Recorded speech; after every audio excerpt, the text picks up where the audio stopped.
నేను చేసిన వెజ్ మోమోస్‌లో ఆ స్టఫింగ్ ఎలా రెడీ చేశానో చెప్తా అని చెప్పి ముందు షాట్‌లో చెప్పాను గదా! మనం క్యాబేజ్, క్యారెట్ అనేది కొంచెం పచ్చివాసన పోయాక అందులో ఉప్పు, సోయా సాస్, మిరియాల పౌడర్, రెడ్ చిల్లీ సాస్ వేసుకోవాలి. మీ దగ్గర ఉంటే గ్రీన్ చిల్లీ గూడా వేసుకోండి. బానే ఉంటుంది టేస్ట్. నా దగ్గర గ్రీన్ చిల్లీ గూడా ఉంది గానీ నాకెందుకో రెడ్ చిల్లీ ఇష్టం. అందుకే అది మాత్రమే వేసుకున్నా. ఇగ ఆ తర్వాత ఈ స్టఫింగ్ అనేది చల్లారాక మనం ముందుగాల చేసి పెట్టుకున్న పూరి ఉంది గదా! సో, ఈ పూరి ఇది పిండి అనేది అంటే పూరి సైజ్ కన్నా చిన్నగా చేసుకోవాలి. ఇంకా మనం పానీపూరి సైజ్ అంతా చేసుకుంటే పిండి కూడా ఈజీగా ఉడికిపోతుంది. మనం స్టీమ్ చేస్తాం కదా! అప్పుడు.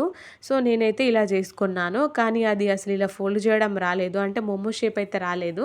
ఇక ఏదో వచ్చినట్టుగా అయితే ఇలా చేసేసాను. ఇంకా వేరే వేరే రకాలుగా చేస్తారు కదా! మోమోస్ వేరే స్టైల్‌లో.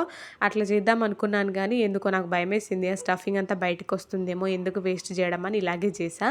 సో, నేనైతే ఇలా స్టీమ్ చేసుకున్నా. నా దగ్గర ఒక అలాంటి పాత్ర ఉండే అనమాట. దానికి ఆయిల్ అప్లై చేసి ఇలా చేసుకుంటే కొంచెం పిండిగానే ఉండే.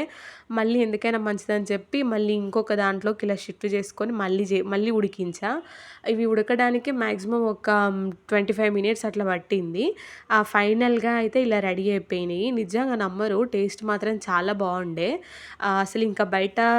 అసలింక బయట మనకు వాళ్ళు ఎక్కువగా యూజ్ చేసిన ఆయిల్‌తో ఫ్రై చేసి ఇస్తారు కదా! అట్లా కాకుండా మనం ఇంట్లో ట్రై చేసుకొని తినొచ్చు.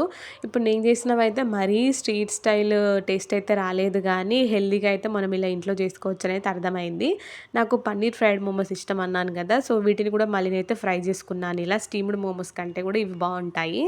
కానీ ఫస్ట్ టైమ్ చేసినా చాలా ఈజీగా అయిపోయినాయి. మంచిగొచ్చినాయి. మీరు కూడా ట్రై చేయండి. ఈ వీడియో నచ్చితే లైక్ అండ్ సబ్స్క్రైబ్. బాయ్.